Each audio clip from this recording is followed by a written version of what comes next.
In South Dakota, there are some pressing issues. And Representative Chip Campbell, you and I have hammered on some of those on and off camera here in the last little bit. But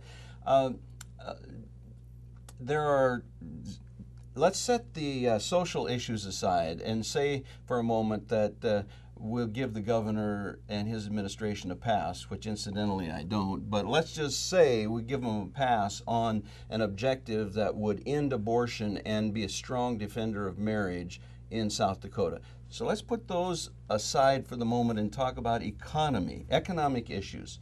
I believe that the two most significant issues for the state of South Dakota would be the development of our number one industry, which is ag, not the number two industry, which, do you know what that is, by the way?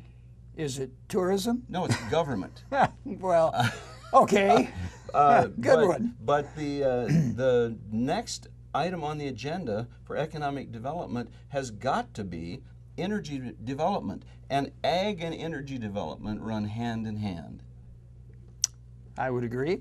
So what would happen if we had a governor who was strong enough to lead the charge and do what we did with the Firearms Freedom Act?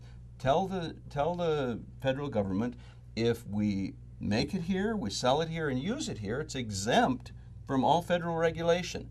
Why shouldn't we have a governor who would say that to the federal government with regard to energy development? I would understand his reluctance, let's put it that way. Well, okay. And the legislature eventually would have to be involved, I would think. And in that regard, we had at least five Second Amendment related gun bills, and not one of them went anywhere. If they made it out of committee, we were fortunate. Yes. Because I would say leadership is reluctant to push back against the federal government. Well, or even this administration, the South Dakota governor, for that matter. And my assertion, Chip, would be that the governor should be a leader. He should lead the charge and say, we are going to develop, we're going to drill, we're going to refine, and we're going to sell our own oil and natural gas in the state of South Dakota. Can you imagine the economic boom to South Dakota if we only produced enough oil to fuel our number one industry, agriculture? Well, do we really know that those resources are available right now, right this minute? Well, yes, we do. We know that the Bakken extends a little bit formation, into South Dakota. It extends a little bit, but if you really do the research, you discover that the new well that's being drilled by Wasta, South Dakota, they're expecting to find the oil at 10,000 feet, which is comparable to the Bakken.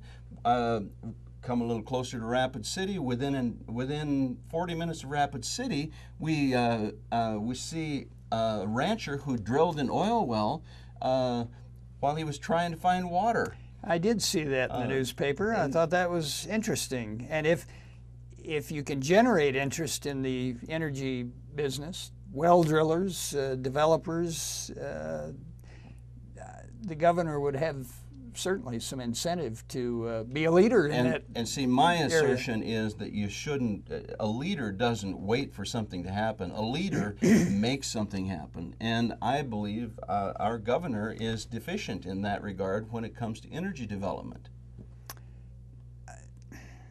I'm going to give him a pass. Well, thanks for giving me one, but I'm going to give the governor a pass because energy development in South Dakota is not looked at in the same light as energy development in Wyoming or North Dakota. Why is that? I would think proven reserves and the push by companies to come here and drill, they're more interested in doing it in Wyoming and Montana or North Dakota right now because it's an established industry. But I see nothing wrong with being in that group of developers if we can do it. And that might be up to the governor. There you have it. Even Chip Campbell agrees with me. Oh my goodness. I hope this has been a stimulating conversation and that you've begun to have some questions in your mind. What is the governor doing to develop energy and natural resources in South Dakota? Maybe we should ask him.